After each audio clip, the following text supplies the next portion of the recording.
Boa noite a todos e a todas. Sejam muito bem-vindos para esse bate-papo da Comissão de Direito Militar da OAB, Seção Paraná. Quero ressaltar que este evento está sendo transmitido ao vivo pela página da Comissão de Direito Militar da Ordem dos Advogados do Brasil, Seção Paraná, na sua respectiva página no Facebook. Convido para compor a mesa inicial desse sexto bate-papo em Direito Militar da Comissão de Direito Militar da OAB Seccional Paraná as seguintes autoridades. Dr. Alexandre Salomão, diretor de prerrogativas da Ordem dos Advogados do Brasil, Seção Paraná.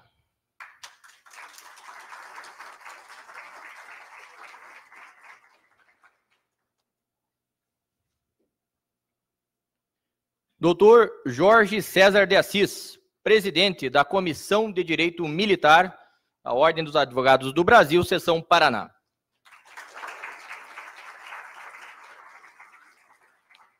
Doutora Mariana Queiroz Aquino Campos, juíza federal substituta da primeira auditoria da primeira circunscrição da Justiça Militar da União, sediada no Rio de Janeiro, e também a nossa ilustre palestrante desta noite.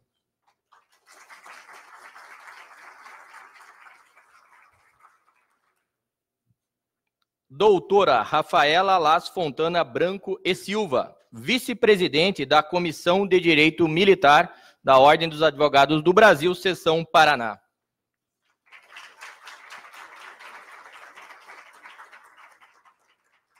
Doutor Arizona Dávila Saporiti Araújo Júnior, juiz federal titular da 5ª Circunscrição da Justiça Militar da União, sediada em Curitiba.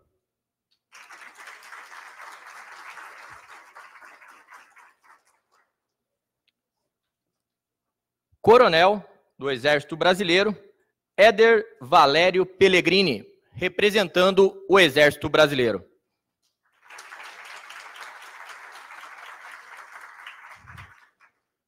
Capitão de Mar e Guerra da Marinha do Brasil, da Reserva Remunerada, Eduardo Lipma Trovão, representando a Capitania dos Portos de Paranaguá.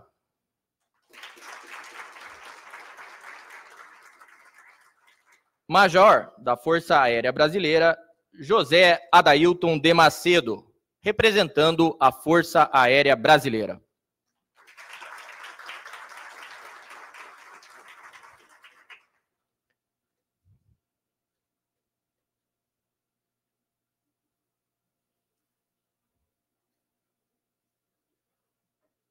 Tenente Coronel William Kuczynski, corregedor-geral, representando a Polícia Militar do Estado do Paraná.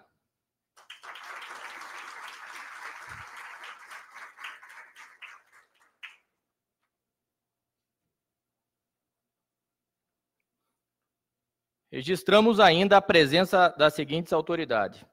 Major do Corpo de Bombeiros do Paraná, Alessandro Marques dos Santos, representando o comandante do Corpo de Bombeiros do Paraná.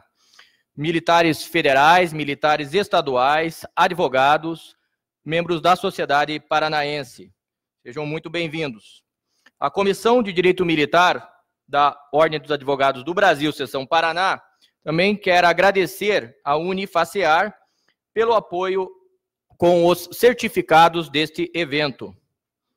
Agora, passamos a palavra ao doutor Alexandre Salomão, representando a OAB Paraná, para a sua intervenção.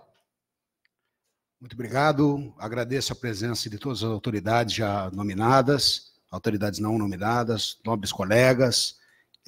Primeiramente, gostaria de desejar-lhes um excelente evento, agradecer a presença de todos e todas, que tenham um ótimo evento, esse bate-papo, que é uma atuação que eu particularmente gosto muito, que dá essa amplitude, essa possibilidade de um diálogo bastante aberto, franco, onde se tem uma construção de um espaço de bastante cordialidade entre a Ordem dos Advogados, as autoridades e os advogados presentes. Então, eu já faço menção ao agradecimento, já feitos os agradecimentos necessários, volto a palavra ao mestre de cerimônias, para que não, sem prejuízo de termos um bom desenvolvimento do evento, já passamos às manifestações das autoridades competentes. Muito obrigado. A Comissão de Direito Militar da Ordem dos Advogados do Brasil, Seção Paraná, está muito feliz na data de hoje. Não apenas pela palestra que vai ser realizada daqui a pouco, mas também por um momento especial de fazer um reconhecimento desta Comissão de Direito Militar a um profissional da Polícia Militar de extremo gabarito, qualificação profissional, dedicação à Justiça Militar Estadual. Estamos falando aqui do capitão Renato Charan, que passou para a reserva remunerada há pouco tempo. Com esse intuito, convido o Dr. Tiago Viana Lopes, membro da Comissão de Direito Militar da OAB, bem como o nosso homenageado, para que se posicionem, a fim de que possa ser prestada a devida e justa homenagem.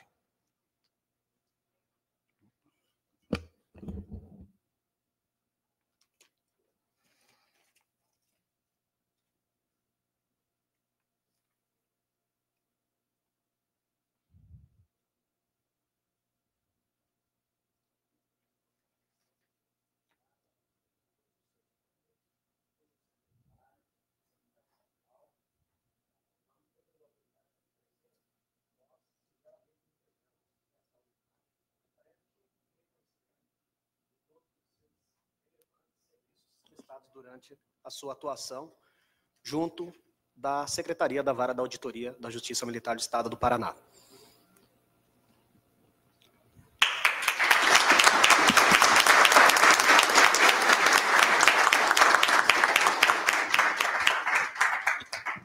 Eu gostaria de agradecer rapidamente, primeiramente, a Comissão de Direito Militar por esta homenagem. Realmente me toca muito, sabe? O reconhecimento, principalmente quando você passa para a reserva remunerada, para nós é muito importante.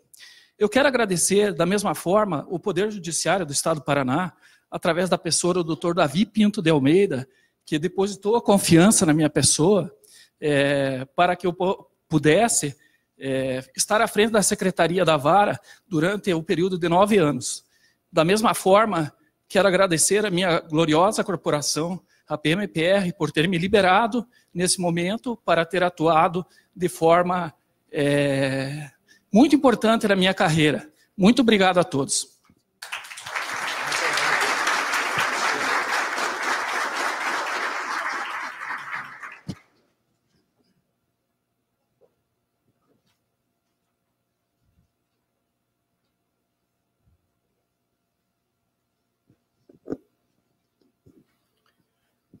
Nesse momento, passamos a palavra ao Dr. Jorge César de Assis, presidente da Comissão de Direito Militar da Ordem dos Advogados do Brasil, Seção Paraná.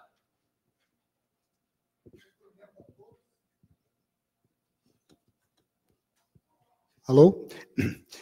Cumprimento a todos os presentes, dizendo da satisfação da Ordem dos Advogados do Brasil, e em especial da Comissão de Direito Militar, em tê-los aqui conosco. Inicialmente, queria lembrar aos presentes que a editora Juruá, ela está expondo o livro Comentários à Lei da Organização da Justiça Militar da União, que é a 2ª edição revista e atualizada, que na realidade tem como autora a doutora Mariana, né? E que esse livro, inclusive, é exatamente a essência da palestra que vai ser feita agora, né? Então, aqueles que tiverem interesse, o pessoal da Juruá está ali logo na entrada. Bom, também dizer que nós iremos agora iniciar o nosso bate-papo. Esse bate-papo, ele é exatamente o que o nome diz, né? A ideia é que haja uma interação entre a plateia e o debatedor, né, e também entre o debatedor e os membros da mesa, de forma que a doutora Mariana ela vai fazer a sua exposição inicial e depois estará aberto o prazo, o espaço para perguntas, né? Então, na realidade, o evento vai se desenvolvendo e vai se fortalecendo a partir das perguntas e questionamentos dos senhores. Lembro também, gostaria de fazer uma ressalva, que a doutora Mariana, ela é a juíza, né, responsável pelo processo, aquele famoso processo da Guadalupe, lá onde militares do Exército Brasileiro culminaram matando 2 pessoas lá, né? Então, a doutora Mariana é a juíza responsável por esse caso. E queria pedir a atenção de todos no sentido de que perguntas referentes a esse caso concreto não sejam feitas, mesmo porque a doutora está até impedida de fazer comentários acerca disso, né?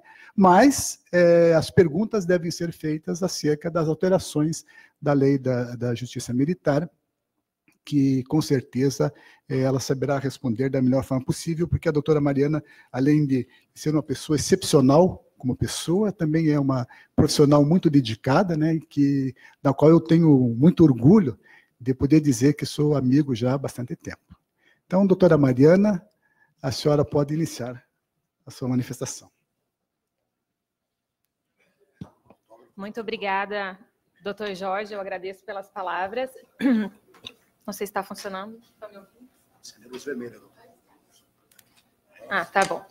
Para mim é uma honra vir aqui falar com vocês nesse bate-papo, e eu gostaria muito de agradecer ao doutor Jorge, que é o presidente da Comissão de Direito Militar e meu amigo há muitos anos, uma pessoa maravilhosa, generosa, que me ajudou muito na época que eu estava estudando para o concurso. Eu conheci em Santa Maria, estava fazendo um curso lá quando eu ainda era tenente da aeronáutica. Eu era advogada da aeronáutica, né? Vou contar depois para vocês um pouquinho da minha história. E conheci o Dr. Jorge lá e já almejava a carreira de juíza da Justiça Militar. E eu procurei várias vezes, mandava e-mails, ligava, trocava o WhatsApp. E ele sempre, gentilmente, com muita paciência, me atendia, me explicava, me ajudou muito. E é um grande amigo, uma pessoa que eu gosto muito. E eu gostaria muito de agradecer o convite, Dr. Jorge. Bom, falar sobre direito militar é sempre um prazer. E, infelizmente, o direito militar ele é muito desconhecido por todo mundo, né? E as pessoas que conhecem pouco, muitas vezes, criticam em face desse desconhecimento.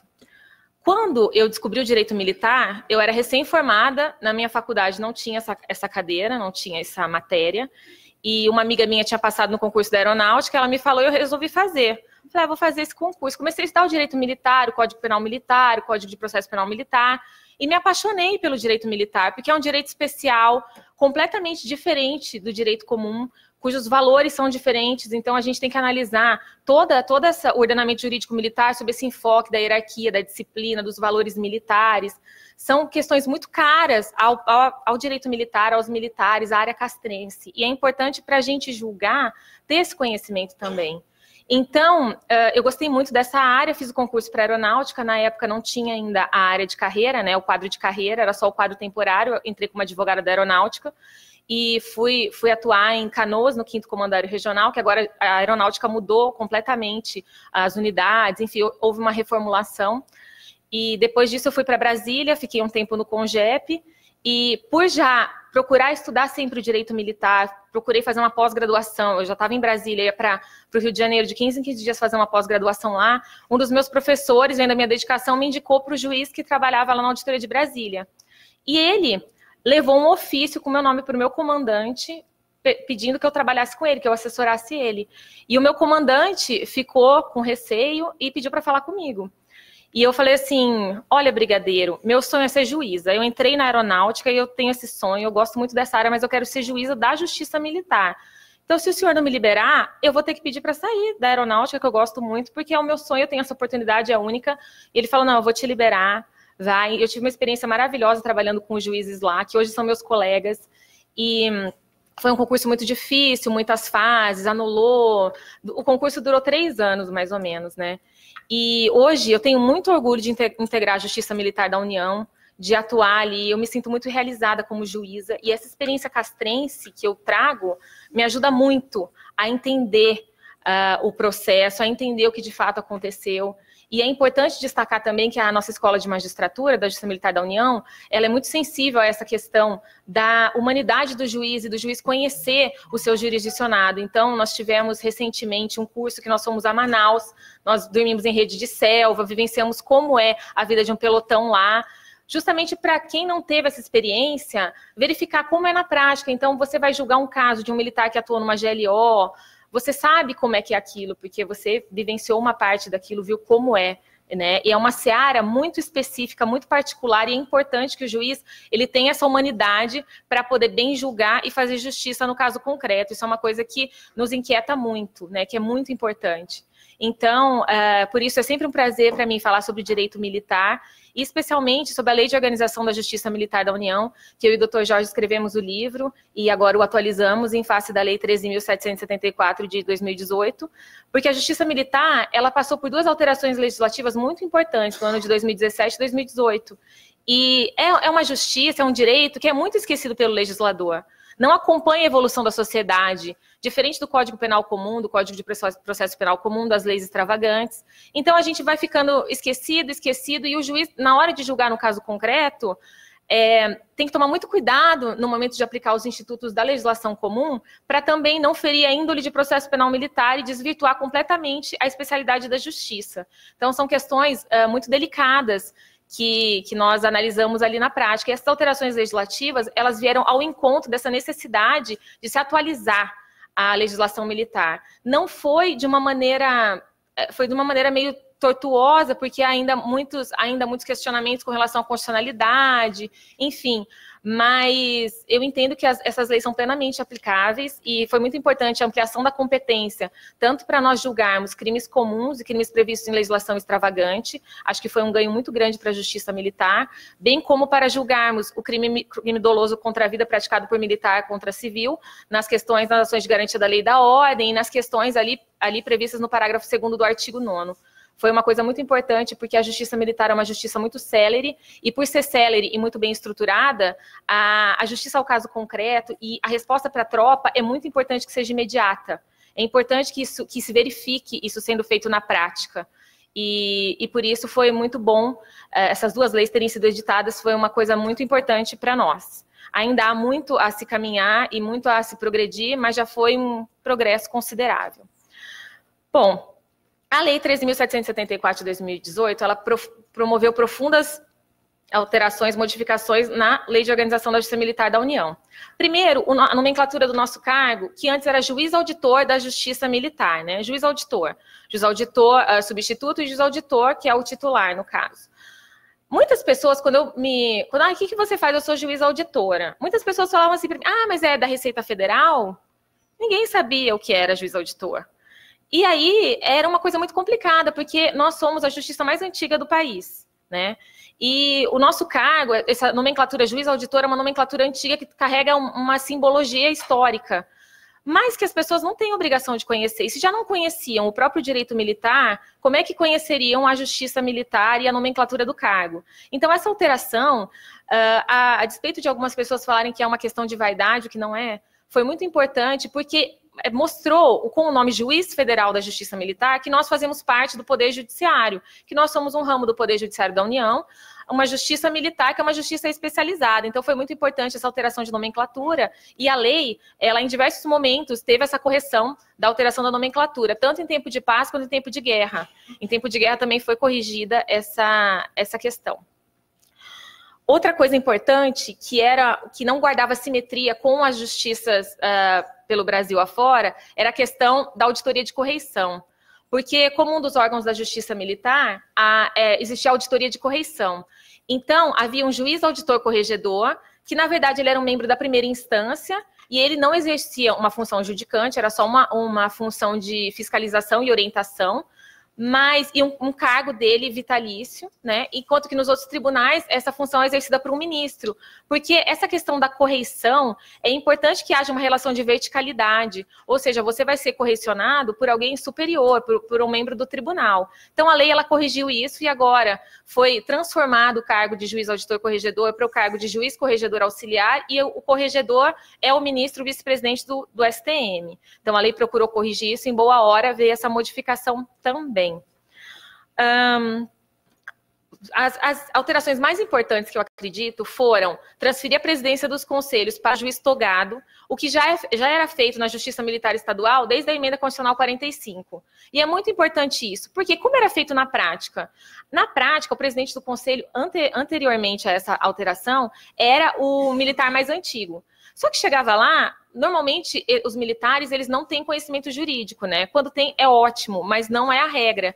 Então, quando chegava lá, ele não sabia o que fazer. E nós tínhamos que dizer, ó, o senhor pode declarar aberta a sessão. Aí, quando tinha alguma questão de direito, alguma questão processual, ele não sabia também. Então, nós tínhamos que explicar, resolver, enfim.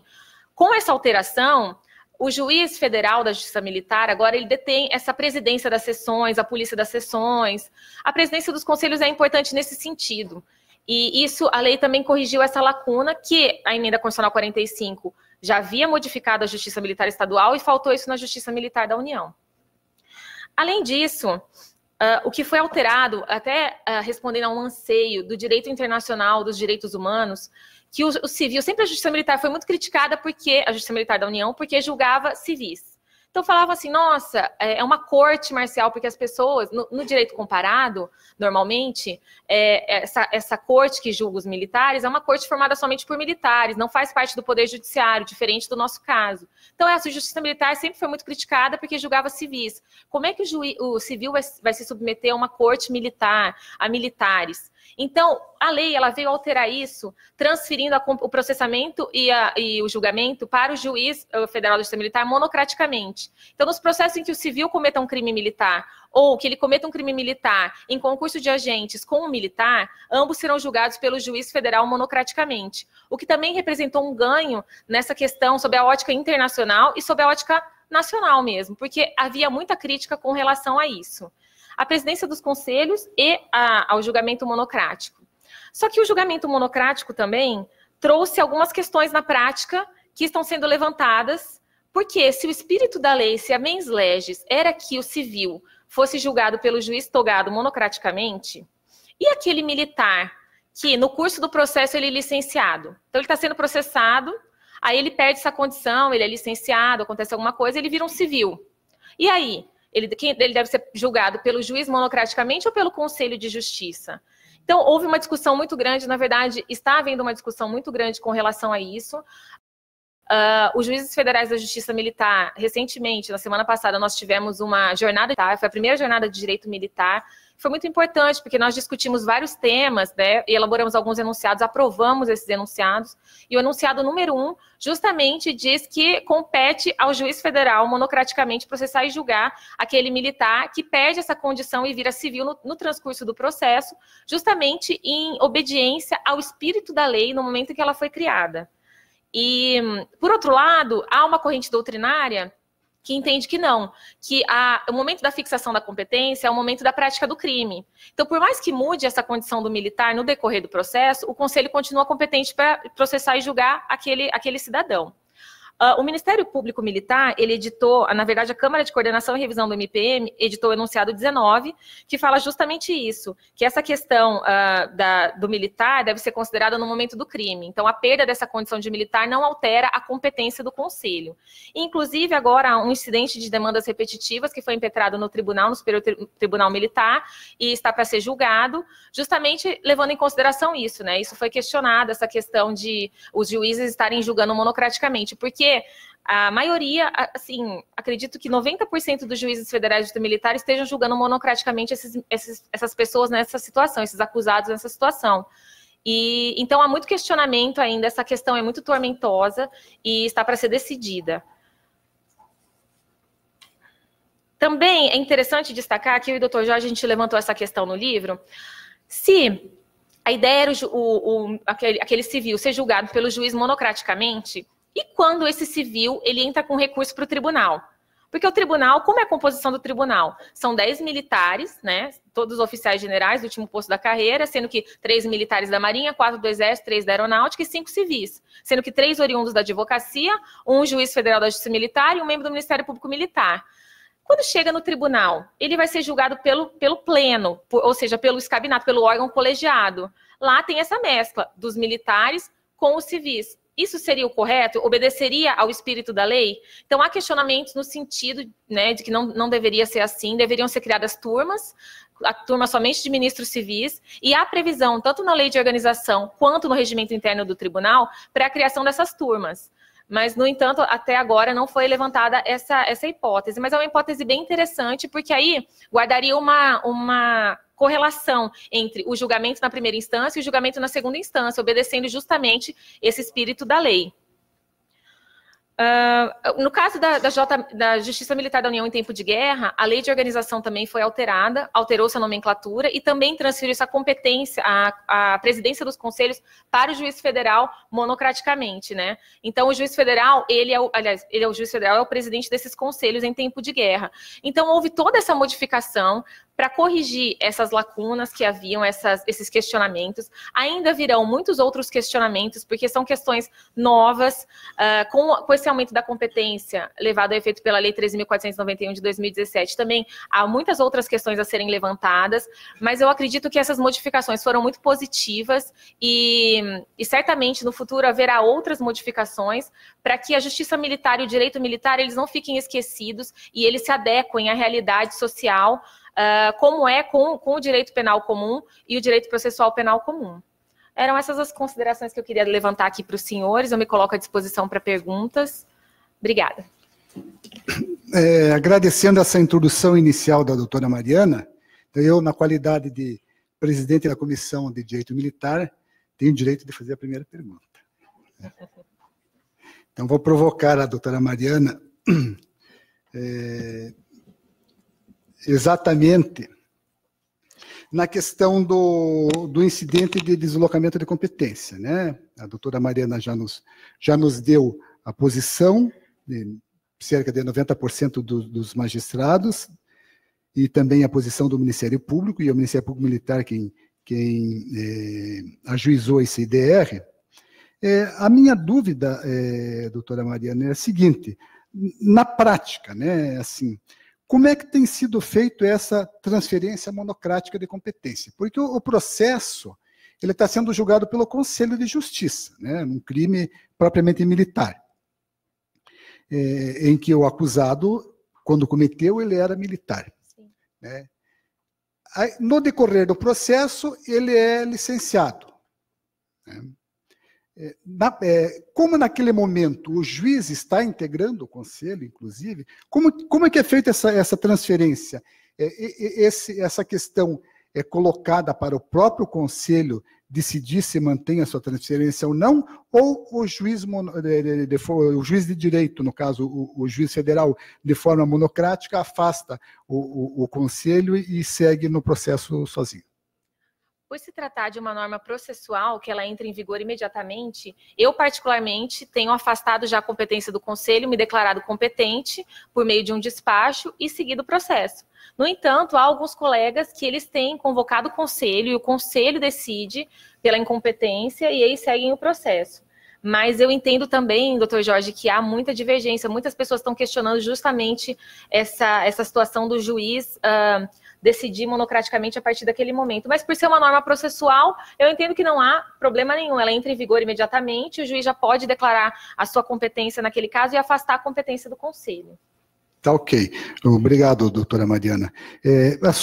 Até aproveitando aqui para complementar, claro que aí vai ser feito um breve paralelo, mas nesse caso em que ele é ex-militar, né, eu trago aqui, por exemplo, o exemplo da Justiça Militar Estadual, né?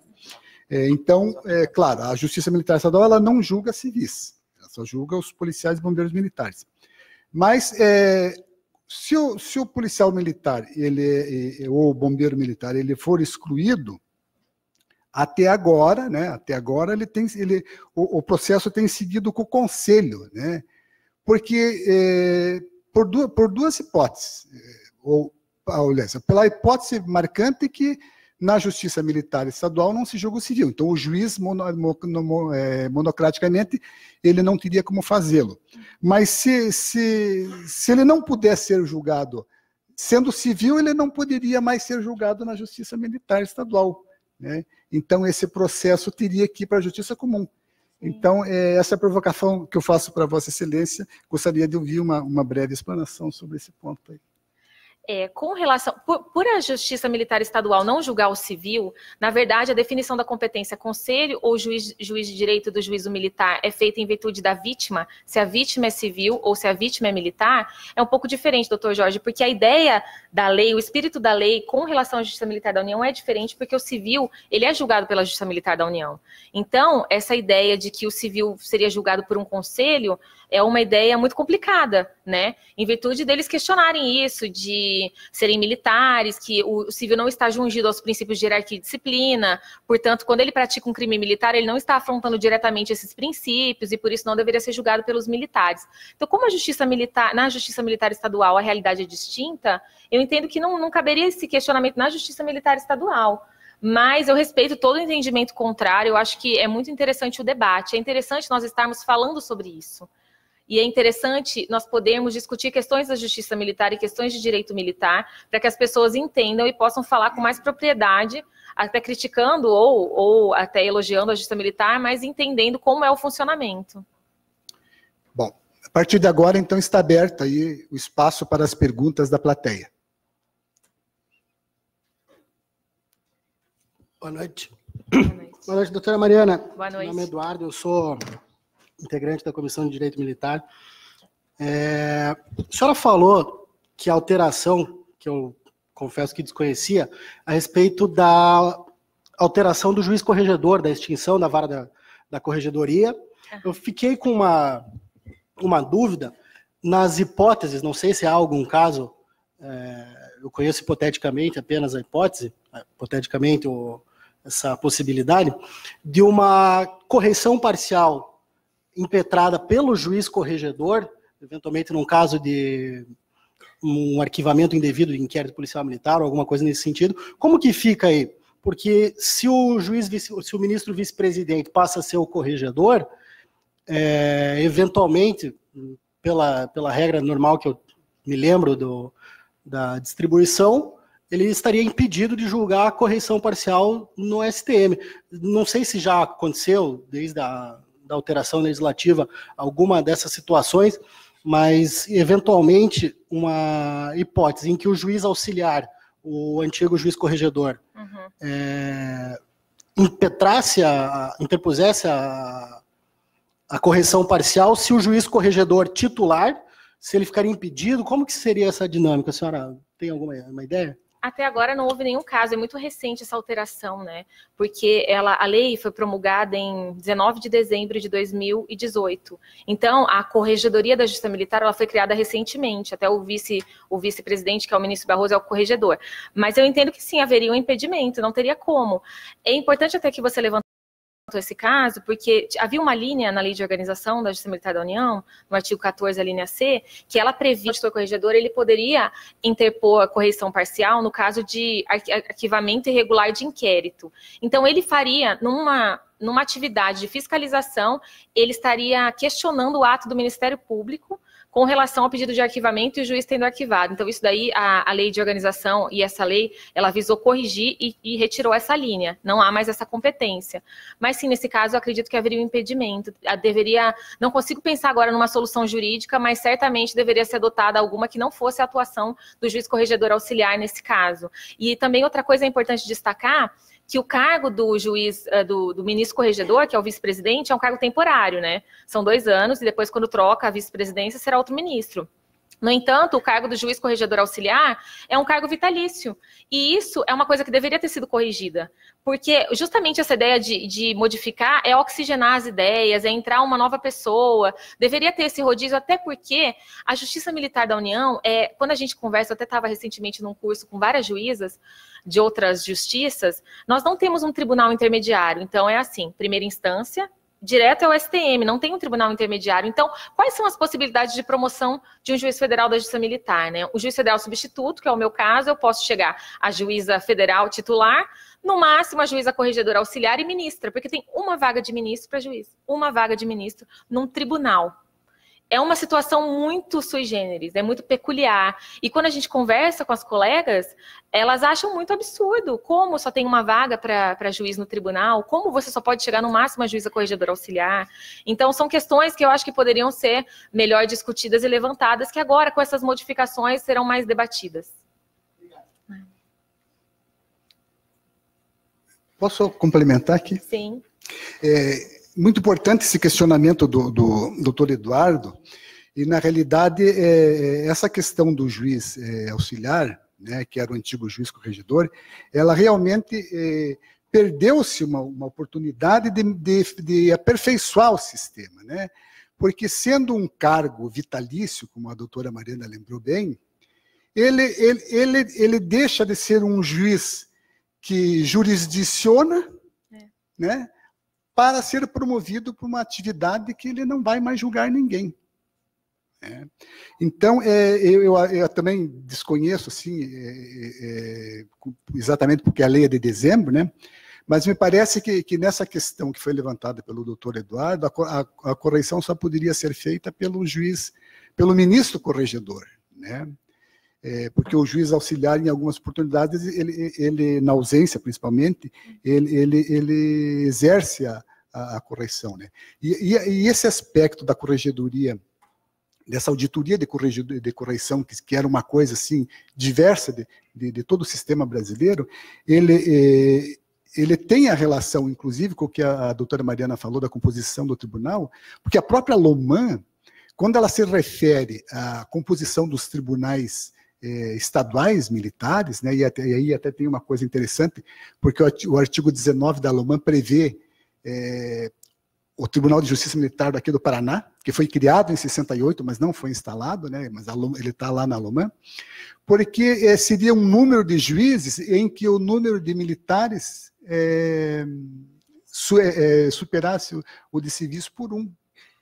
Né? Então, nós temos no STM 10 ministros militares e 5 civis. Né? Então, nos tribunais de justiça militar do Estado, existe essa superação em apenas um elemento. Então, com isso, o juiz auditor, que é o juiz federal da justiça militar, que é um juiz de carreira, né, ele acaba ficando com apenas uma vaga, né, dentro dessa composição, mas isso depende aí de lei diferenda.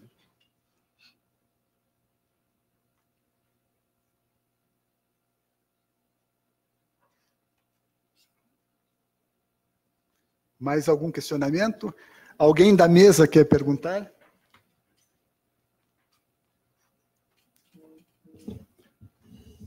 Boa noite, doutora Mariana. Boa noite a todos. Major Adailton, aqui do SINDAC da 2. É só para levantar uma questão que hoje passou, até por uma coincidência, passou comigo. Essa questão do momento do crime, né?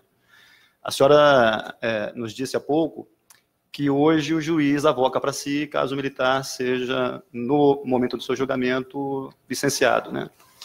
E hoje me veio uma situação bem peculiar, o tema que a gente está discutindo. Um militar nosso, um soldado nosso, ele foi chamado para ser ouvido pela Justiça Militar, e em um dos campos lá, o juiz federal militar, ele dizia ao comandante que, caso o militar fosse afastado do serviço ativo antes do julgamento, que fosse comunicado. E esse militar me perguntou: Major, por que está escrito isso daqui? Eu vou ser julgado pela Justiça Civil, caso eu peça baixa? Aí eu falei assim: olha, eu desconheço, eu creio que não, porque o teu crime foi um crime militar. Então, o crime militar é um crime contra a instituição militar. Então, quando você é julgado pelo Conselho, né, os militares têm uma tendência muito forte, o Conselho tem uma tendência muito forte a analisar um crime que muitas vezes para a sociedade civil é algo simples, como algo muito forte, porque fere de forma muito direta a hierarquia da disciplina. Sim. Então, na visão do Conselho, certamente esse militar seria julgado, condenado e apenado. E na visão dele, caso ele seja julgado pela Justiça Civil ou por um juiz civil, ele tenha a tendência de não ser condenado. A senhora não compreende que esse crime deveria ser analisado pelo momento do crime, porque no momento do crime ele era um militar. E ele cometeu um crime contra a instituição militar. E se a gente fosse se voltar à doutrina, né, ao estudo, o momento do crime é aquele momento em que se acometeu a infração penal. Então, aquela infração penal foi a infração penal cometida pelo militar. Não seria o caso de ser julgado pelo Conselho, embora a senhora já disse do enunciado 1 e do enunciado 19 que já se definiu que o juiz avoque para si esse julgamento de forma monocrática. E a outra pergunta é, já houve caso de este caso ser levado ao tribunal solicitando a nulidade processual em função de ter sido julgado por um juiz monocrático e no tribunal ser julgado por ministros militares? Bom, Major, obrigada pelos seus questionamentos. É justamente isso que está sendo tão debatido agora. Bom, eu acho que, assim, é um pouco... Como é que eu vou escolher a palavra? É um pouco complicado dizer que o conselho vai condenar e o juiz vai absolver, né?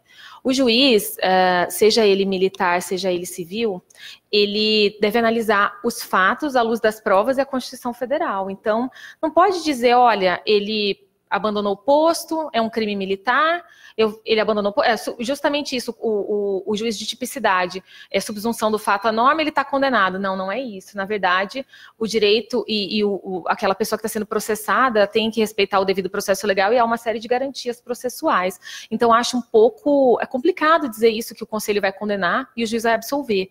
Na verdade, nós procuramos fazer a justiça justamente analisando o caso concreto à luz da Constituição, das leis e principalmente das provas dos autos. Então, não sei, de repente, tendo uma estatística para comparar isso, mas acho muito complicado. E uma das coisas que sempre criticam a justiça militar, dizendo que a justiça militar é corporativista, e foi feito vários levantamentos dizendo que a justiça militar condena mais do que a justiça comum. Então, talvez isso que o senhor falou, desse militar ter um receio de ser julgado querer ser julgado pelo juiz civil, seja essa ideia de que o conselho vai me condenar e o juiz civil vai me absolver. Na prática, o que eu tenho visto não é bem isso, né? E graças a Deus, porque se fosse um negócio preto no branco, a pessoa ali pode rasgar a Constituição e responder ao processo e chorar, que ela vai saber que ela vai ser condenada. E não é assim. Mas essa questão do conselho, a questão do momento do crime, é para a fixação da competência de uma série de coisas, mas quando, justamente por conta do espírito da lei, dessa questão do civil ser julgado pelo juiz togado, uma vez que ele perde essa condição, ele passa a ser civil. Então, eu entendo que não haveria prejuízo algum. E acredito, pelo juiz togado, ele ter esse conhecimento técnico, é importante também.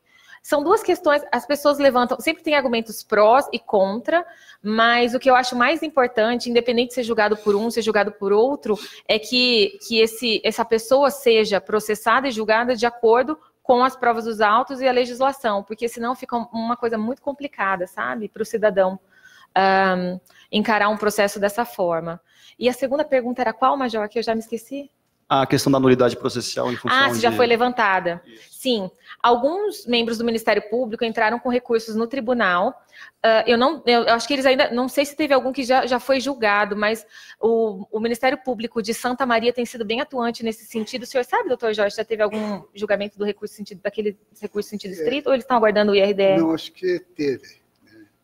O pessoal de Santa Maria ficou assim, aquele norte, assim, eles continuam... não, já houve um em que foi deferida a competência do Conselho, né? Mas um caso só que eu conheço e inúmeros recursos que acabam sustentando o IDR. Né? Mas não podemos dizer que existe um entendimento majoritário ainda, porque todos o fundamento do IDR são N recursos. Sim. Sim, então temos que aguardar, mas já para saber qual é a posição do tribunal. Mas eu acredito que eles vão votar pela competência do Conselho, pelo menos é isso que vem, esse cenário que vem se desenhando. Mas assim, fazendo aqui um adendo, o Conselho, eu acho muito importante o julgamento com o Conselho, porque o Conselho é a junção do conhecimento da caserna com o conhecimento técnico jurídico. Mas nesse caso específico, em virtude de se adaptar a essa legislação, se adaptar aos anseios do direito internacional dos direitos humanos, eu acho que não há nenhum prejuízo para o acusado de forma alguma. Ou sendo julgado pelo Conselho ou pelo juiz federal monocraticamente, ele será julgado de uma forma justa. Nada. Eu queria, inclusive, a doutora Mariana me permitisse fazer um adendo aqui. Na realidade, entendo eu, assim, pela posição que foi dada pela doutora Mariana e em atenção ao questionamento do major, quando o juiz da Justiça, o juiz federal da Justiça Militar, oficia o comandante do acusado para que, em caso de licenciamento, ele informe, né? É bem visível aqui que a ideia é se preparar para uma possível redefinição da competência, né? E eu me lembro agora, eu estava uma vez em Porto Alegre num evento lá, e existiam magistrados da Justiça Comum e um desembargador, e eu, naquela época, isso já faz algum tempo, eu dizia, não, porque o direito militar não é tão conhecido, e já teve uma enquete aí no Brasil que 60% dos juízes do Brasil não conhecem o direito militar, não sei o quê, né? Por isso que tem que eu defendendo ali até essa justiça militar e conselho, etc. E o desembargador, ele simplesmente me deu uma resposta assim que eu achei fantástica, né? Ele disse, doutor, o juiz diz o direito, pô, né? Não interessa, se der para ele lá o Código de Trânsito, ele vai julgar. Né? Se der o Código Penal Militar, ele vai julgar. Porque por trás vamos dizer assim, da qualificação em varas especializadas, não está ali o magistrado, que foi devidamente preparado, concursado, ele vai julgar. Se a questão é da criança ou adolescente, ele vai julgar também. Né? Isso, por que eu estava fazendo aquela questão? Porque faz 30 anos que eu defendo a justiça militar e o direito militar. E de 30, 20 e poucos anos atrás, não existia o que existe hoje, todo esse debate, simpósios, seminários, extensões, etc. Né? E o que a gente brigava na época com a Associação dos Magistrados da Justiça Militar Estaduais era divulgar mais o direito militar, né? Através dos eventos. Mas com os eventos, eu cheguei à conclusão que, na realidade, o evento só mostra que a justiça militar ela está se aperfeiçoando, mas se ela não existisse, por exemplo, o juiz comum julgaria com a mesma tranquilidade.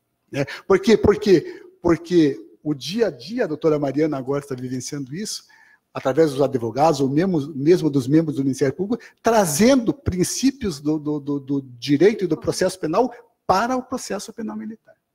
Né? Então, era isso aí. Mais questionamentos? Jorge, poderia... Sim, com certeza, doutor. Um breve comentário, já que é um bate-papo, né? Então, em relação à colocação do senhor coronel da Força Aérea, é uma observação... Obrigado pela promoção, doutora Arizona. No meio civil, assim, oficiais superiores de maneira geral, mas certamente é uma questão de pouco tempo, né? Bom, em primeiro lugar, agradecer o convite para estarmos juntos aqui, parabenizar a comissão pela brilhante organização e pela iniciativa, né, que realmente como já foi dito, um ramo do direito que carece de mais estudo e mais reflexão. Mas, enfim, sobre aquela colocação dos conselhos, né,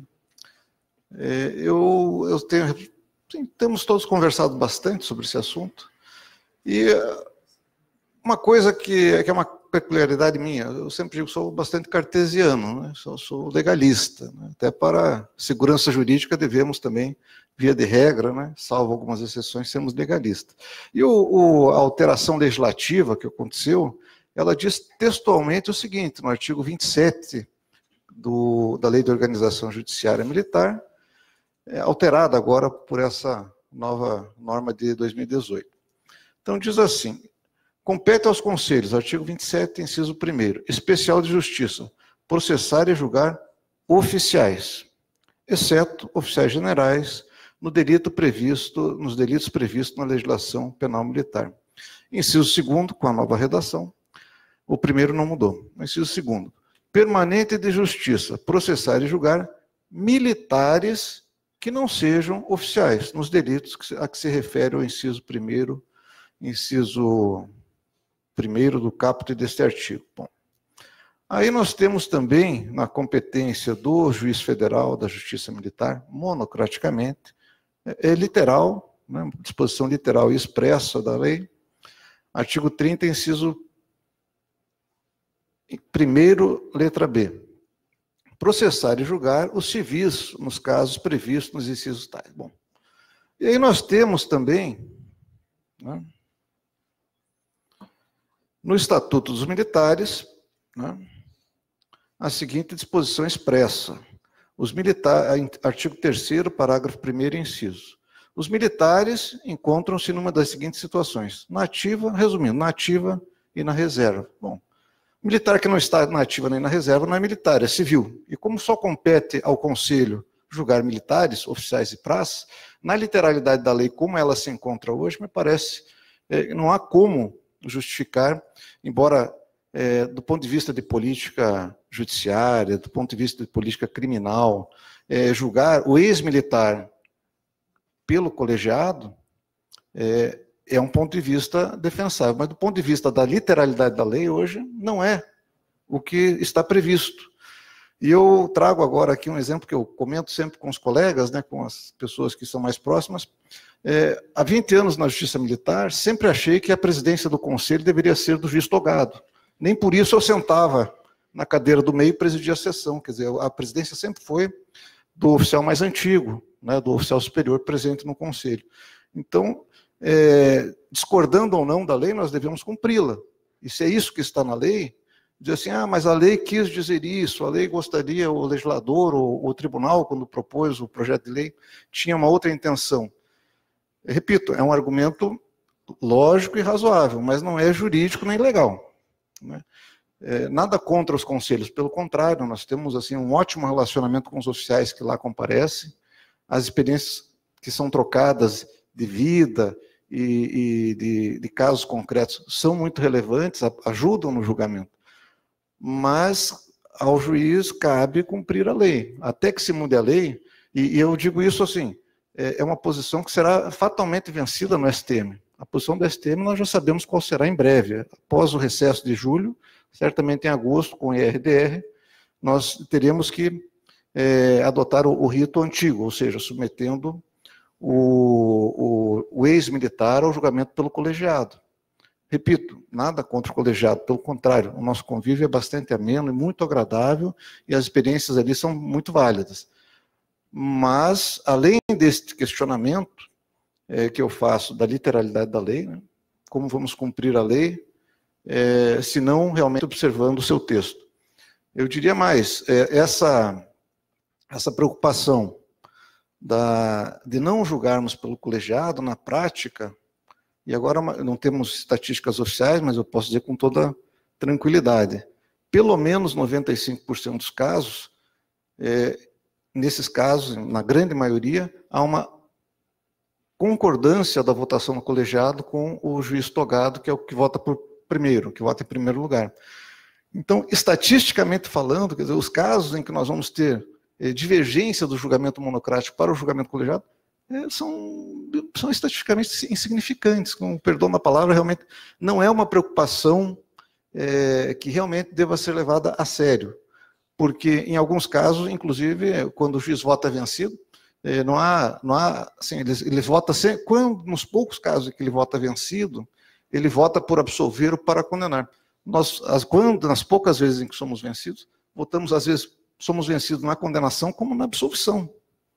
Então, sinceramente, do ponto de vista estatístico, puramente objetivo, essa é uma preocupação que não deveria existir. Como já foi dito pela doutora Mariana e por outros, o papel do juiz é aplicar a lei, julgar de acordo com a prova dos autos, enfim, não há muita divergência e, acima de tudo, como todos nós sabemos, direito, em primeiro lugar, é bom senso, não é?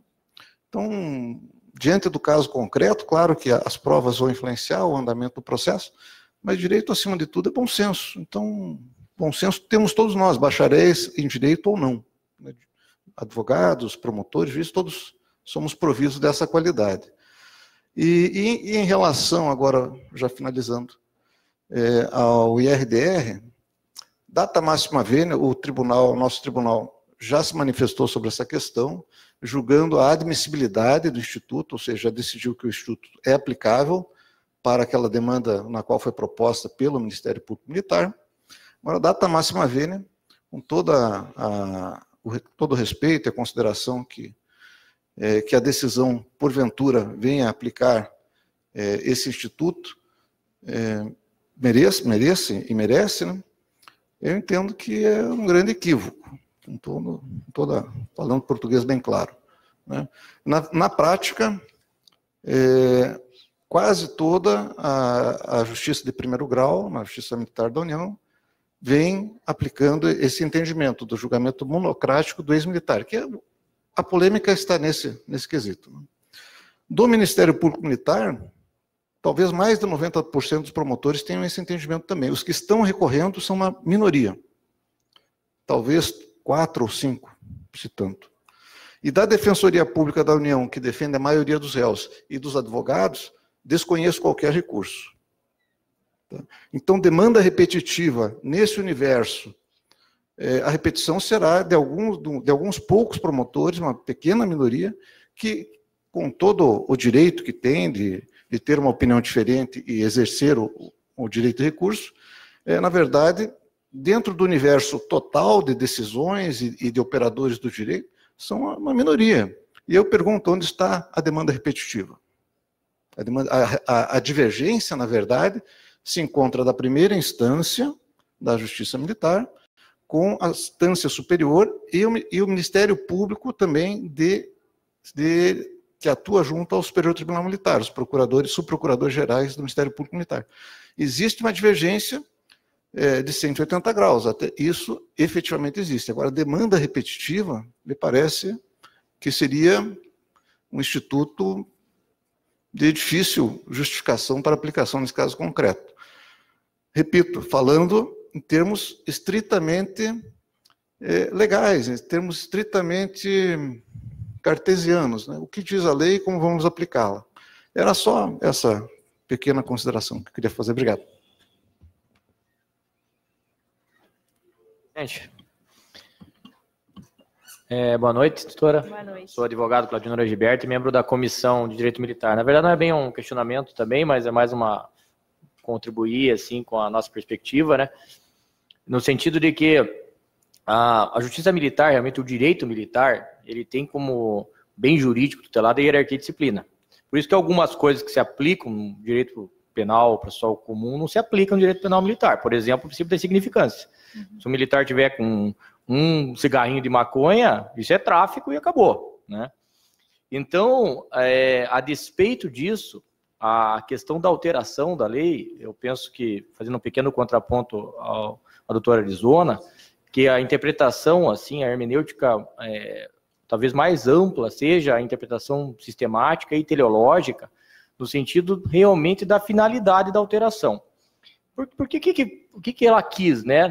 Qual que foi realmente a mens legis nesse contexto assim internacional, inclusive?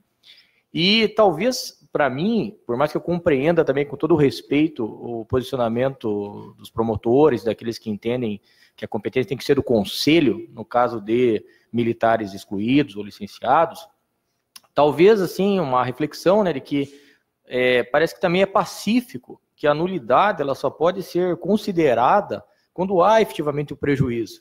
Então, realmente, assim, se eu sou advogado de um militar que foi excluído, e daí houve uma transferência da competência para o juiz monocraticamente, eu não consigo vislumbrar, pelo menos do ponto de vista hipotético, um prejuízo, né? Então, qual vai ser o prejuízo que ele vai ter? Deixou de ser julgado pelo conselho para ser julgado pelo juiz monocraticamente.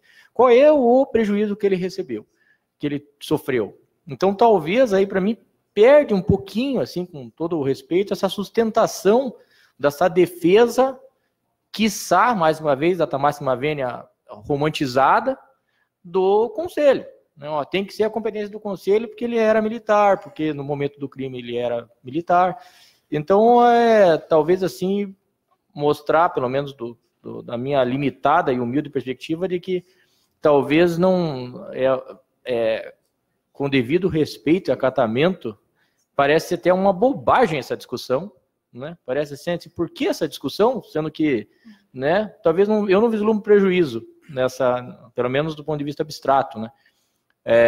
Para a alteração de competência, né? Então, eu acho que talvez, parece que está acertada no meu limitado ponto de vista essa alteração e acho que a Justiça Militar tem que evoluir para mudar um pouco assim e talvez, né, dar outros ares, outras perspectivas, né, do direito militar. Obrigado, boa noite. Acho que se eu puder contribuir com o Agibert, a doutora até falou, logo no início da intervenção dela, que o direito militar ele é geralmente esquecido pelo legislador, né? Não só pela academia, mas também pelo legislador. Sempre tive, desde que comecei a estudar com o capitão Toledo, o direito penal militar lá na Faculdade de Direito de Curitiba, a impressão pessoal minha, não sei inclusive se algum dos presentes concorda ou discorda, de que a fixação da competência da justiça militar ela foi constitucionalmente feita errada, em razão do crime militar. E daí o parágrafo único, se eu não estou enganado, o artigo 124 da Constituição, remete que a lei fixará a competência, mas a competência constitucionalmente fixada é em razão da natureza do crime militar. E isso, se eu não estiver muito enganado, só está previsto também lá no artigo 5º, com relação aos crimes praticados, os crimes dolosos contra a vida. Então, não sei se algum dos presentes pode contribuir com um contraponto, mas, eventualmente, uma alteração constitucional da fixação da justiça militar, se ela é para julgar em razão da pessoa, como dos demais tribunais superiores, dos tribunais intermediários, ou em razão da vítima, né, o ofendido, como é o caso da Justiça Federal, se essa não seria uma solução mais sólida, mais, vamos dizer assim, pragmática para a questão da competência, porque é muito fácil fazer uma alteração legislativa como a que ocorreu em 2017, que altera brutalmente a competência da Justiça Militar, alterando o conceito de crime militar. Essa técnica de reenvio de competência, que é um absurdo jurídico, na minha opinião, ela me parece que tem raízes constitucionais lá por ocasião da Constituinte. Eu queria ver se talvez o problema da competência é do Conselho, é do juiz monocrático, é estadual, é federal, né? Pode julgar civil, não pode julgar civil. Talvez isso não esteja lá na Constituição e, como a doutora falou, não precise aí de uma olhada do legislador. Seria muito interessante que fosse por meio de emenda constitucional realmente, porque até a própria Constituição, quando ela se refere à justiça militar, ela fala tribunais e juízes militares, né? Então, até o constituinte se engana na hora de falar, porque, na verdade, juiz militar é aquele juiz que compõe os conselhos, né? E os juízes de carreira, não. Eles são juízes federais ou juízes de direito do juízo militar, enfim. Então, seria muito interessante que houvesse, assim, uma alteração por emenda, que é muito mais dificultosa. E como o direito militar já é muito esquecido, já foi praticamente um parto conseguir fazer essas duas alterações legislativas, né? Nós nem esperávamos essa de 2017. Na verdade, quando chegou, surpreendeu a todos. E é muito difícil. Então, acredito que seja muito difícil também essa alteração por emenda, mas seria o ideal. Daria mais segurança jurídica, porque estaria previsto na Constituição. Seria muito melhor, de fato. Eu queria fazer aqui, aproveitar, esse é um bate-papo, né? Na realidade, aqui trazendo a Lei 3.491, quando ela ampliou, né, o conceito de crime militar e em contrapartida da competência da justiça militar também, pegou todo mundo de surpresa, né? Na realidade, já havia um anteprojeto, né, o PL 2014, que é de 2003, né, que tinha essa expressão iosa. Eu não sei quem foi o espertinho que colocou lá, e ela não consta em justificativa nenhuma.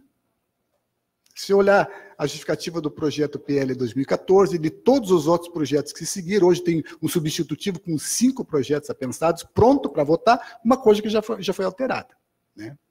Então, esse EOS, e aí ele decorre exatamente porque a competência está prevista na Constituição, julgar os crimes militares definidos em lei, e no parágrafo único do 124, a lei vai dizer quem são os crimes militares, e a lei, para nós, ela é o Código Penal Militar.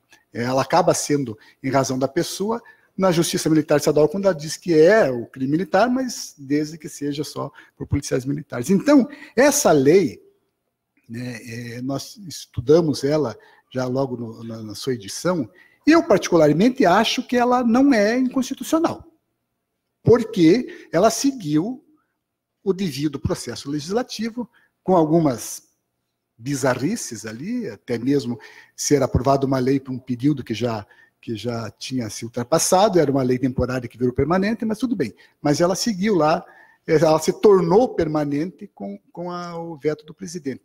Mas acontece que, ao mesmo tempo em que eu digo que essa lei ela não é inconstitucional, que ela é levada, eu acho que ela é uma lei muito ruim. Né? Ela está criando um transtorno processual enorme que vai envolver aí, no caso, a própria estrutura da justiça militar, não só da União, como também dos estados, com a vinda dos crimes, dos processos que vêm da justiça comum para a justiça de qualquer crime agora, né? Tortura, abuso de autoridade, formação de quadrilha, uma série de coisas. Então, infelizmente, eu digo infelizmente, vamos dizer assim, o nosso legislador, eu não sei se ele esquece de propósito da justiça, do direito militar ou não, né? Ou eu sempre achei assim, mas afinal de contas, quem é que é assessor desses deputados? Eu sempre pensava, pô, esses caras têm uns assessores, um aspone, né? Porque não... Mas daí um dia eu fui descobrir que os assessores deles é juiz aposentado, é promotor aposentado, é procurador. Então é gente que militou muitos anos no direito e depois vai assessorar essas leis, né? Então, realmente, esse aumento de competência trazido pela lei 13.491, ele tem está tendo uma influência muito grande, inclusive na forma, e aqui eu vou provocar a doutora Mariana e o doutor Arizona, porque é o seguinte, veja bem, o que eu penso? É crime militar, ele está na legislação comum. Ele foi praticado nas hipóteses do inciso 2º, do artigo 9º do CPM, ele é crime militar. Vem para a justiça militar. Tá? Até aí. Mas vem como? Né? E aí eu tenho visto algumas manifestações do pessoal, não só mais até do Ministério Público, e também de juiz com que eu converso mais, Ministério Público Militar, o pessoal quer pegar, vamos dizer, o mais rígido da legislação comum. Então, agora, crime de onda, traz para cá e militariza aqueles institutos do crime hediondo para a justiça militar. Ora, se nós pegamos o que é o pior, o mais ruim, o mais grave, aí não queremos pegar, por exemplo, o juizado especial criminal. Num primeiro momento, eu sempre fui contra o juizado especial criminal. Quando a lei saiu em 95, em setembro de 95, eu já escrevia um artigo, depois até um adendo no livro, dizendo que aquela lei era inconstitucional, porque não tinha, em termos de direito penal militar, não existe infração de menor potencial ofensiva. Hoje, não. Espera aí. Se está no JEC e ele se torna crime militar, ele deve vir com todos os seus institutos, inclusive aqueles que beneficiam o acusado. Né? E aí eles vão ser, com certeza, vão ser analisados ou pelo conselho ou pelo juiz. Mas há uma resistência da parte do Ministério Público Militar, eu posso dizer que há uma resistência grande nisso, né? Então, eu quero a tortura, se ele for condenado por tortura, transitou em julgado, perdeu o cargo, não precisa mais nada, porque é um efeito, uma consequência da lei, não precisa mais nada. Agora, se for algo relacionado com a Lei Maria da Penha, por exemplo, não, vamos pegar só o que dá para pegar aqui e ferrar o cara, né? Vamos restringir, vamos isso, não. Eu acho que se a lei que vem de fora, se a lei que era comum, ela tem benefícios que se aplicam, e aí, inclusive, o princípio da insignificância, ele deve ser aplicado. Né? Eu, de início, é que a gente vai passando, o tempo vai passando, mas eu, de início, era contra. Não tem significância. Significância é coisa nenhuma. Né? Mas não. Às vezes, quer dizer que se eu for um policial civil, por exemplo, ou um policial federal que comete um crime de menor potencial ofensivo, ele vai receber todo o benefício. Se for um militar federal ou se for um policial militar, não, a mesma coisa na mesma situação, não tem cabimento. Né? Isso não tem cabimento. E existe uma resistência muito grande. Né? Ontem mesmo um juiz da Justiça Militar, do Estado, né, ele me questionava assim, o que eu pensava. Era um crime de trânsito. Acidente de viatura, né? Tinha vítima.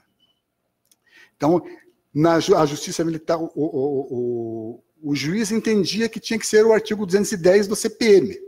Né? E não o crime específico do Código de Trânsito. Porque a justiça militar, ela é especial? Sim, ela era especial. Aquele caráter castiço acabou com a Lei 3.491. Mesmo porque, se os dois são crimes militares, agora a Lei de Trânsito é mais do que específica. Ela está falando de um acidente entre automotivos que lesiona uma lei. Sim, mas a Lei de Trânsito é mais severa.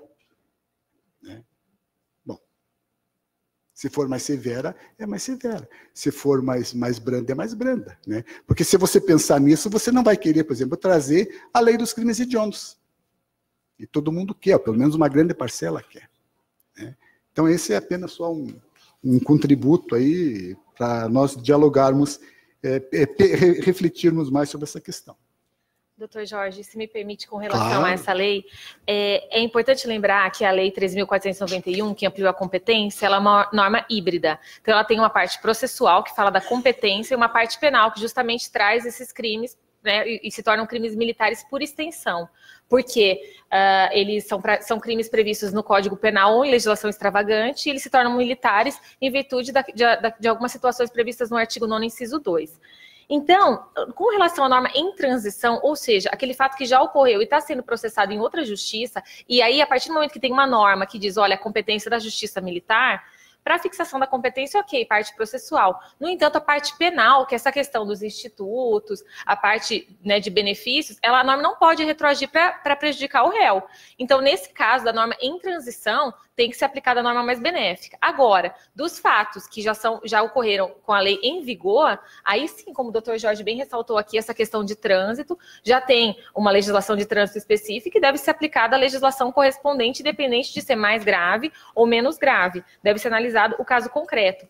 Com relação à Lei 9.099, é engraçado porque tem um artigo específico, é o 90A, que veda explicitamente. Então, assim, nós, por muito tempo, eu, por exemplo, cheguei na justiça militar e falei, não vou aplicar a Lei 9.099, porque a maioria dos crimes militares, até por conta desse esquecimento do legislador, eles são de pequeno potencial ofensivo. Então, se for aplicar a Lei 9.099 e suspender a pena, praticamente, aliás, o processo, praticamente vai ser inócuo, vai ser totalmente inócuo, né?